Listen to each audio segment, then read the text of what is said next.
Apply करो। मैंने भैया उसने ऑफिस स्टाफ था, तो काम उसमें यही है। अगर उसने ऑफिस करा के देखिए उसमें मुझसे बुरी बात क्या है, ये पार्टी के खिलाफ ही काम किया उसने। तो मैंने जो आदमी लड़ा है उसके बारे में स्थिति पता कर लो, क्या स्थिति है उसकी। परवीन शर्मा को तुमने हटाना तो पार्टी से निकासित कर दो उसको। ऐसा बोला खड़ा यहाँ से, चल खड़ा यहाँ से, तू तेरे कैसे शादी करेंगे, तेरे कैसे उसको बनाएंगे, तेरे कैसे उसको वो करेंगे। मैं ठीक है भैया, कोई तो धर्मशाला नमस्ते छोड़ के आ गए। हमने ऊपर लीडरों को लेकर लिखे, लीडरों ने मैं समझता हूँ ऊपर मैंने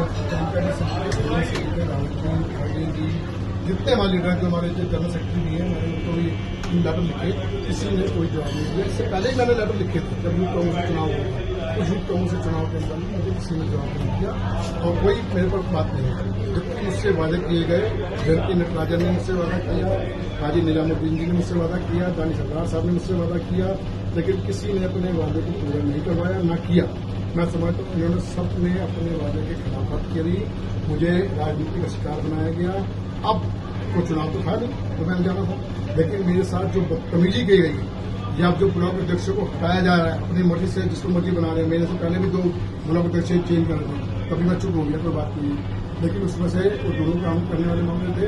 अब जिसको चेंज कर रहे थे वो आदमी काम करने वाला आदमी था, इसलिए मैंने उसे विरोध किया और इन्होंने मेरे से बदतमीजी करी। और मैं समझता हूँ ये कहते हैं कि सी वेणुगोपाल जी मेरी हमारी जेबी में राहुल गांधी जी को जो हम कहने वो होगा, किसी वेणुगोपाल जी जो कहते हैं वो बात होती है कि राहुल गांधी जी कार्य करने के लिए कहाँ का देखेंगे। तो मैं समझता हूँ नेतृत्व को ध्यान देना चाहिए। यहाँ पर दिल्ली के अंदर हम तो निष्कासित हो गए हैं, हम तो चले अपने प्रदेश, आप अपना देखिए। क्योंकि इन्होंने इससे पहले भी जो सिख जो लीडर थे, प्रहलाद सिंह सानी हो, सुरेंद्र सिंह मारवा हो, अरविंद सिंह लंजी हो, गुप्ता जी हो, इतने सिख लीडर मैं समझता हूँ उसको दरकिनार कर दिया गया है। और हम यहाँ निकल गया, शायद 1-2 हो बचे हैं, वो भी शायद अपना किनारा जब उनको ठेस पहुंचेगी या उनके ऊपर डंडा पड़ेगा वो भी अपना निकल जाएंगे। तो मैं समझता हूँ ये प्रदेश को खराब करने का मामला है, दिल्ली को नाश करने का मामला है।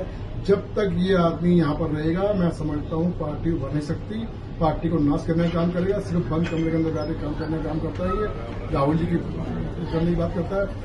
शक्ति सिंह गोहिल जी ने अपना इस्तीफा दिया इस बात पर कि वहां पर 2 उपचुनाव हार गए वो, और इन्होंने पूरी दिल्ली हार गए, इन्होंने अपने इस्तीफे की पेश तक नहीं करी। तो मैं समझता हूँ ये पार्टी से चिपके रहना चाहते हैं।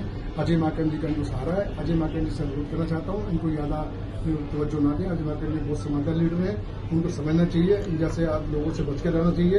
ये सरपंच और सरपंच लोग हैं जिनको सिर्फ अपने मतलब से मतलब होता है, जब मामला मरेगा तो ये अजय माकन जी को काट देगा यहाँ। अभी तक तो मेरे विचार में मन में कोई ऐसी बात नहीं भाटी साहब, अभी तक मेरे मन में कोई ऐसी बात नहीं थी कि मैं पार्टी ज्वाइन करनी है। सिर्फ मैं तो ये था कि जब तक ये बैठा हुआ है, जब तक मैं पार्टी में काम नहीं करूंगा, घर बैठूंगा। लेकिन अब इन्होंने जब मुझे पार्टी से निष्कासित कर दिया तो मैं खुला हूं।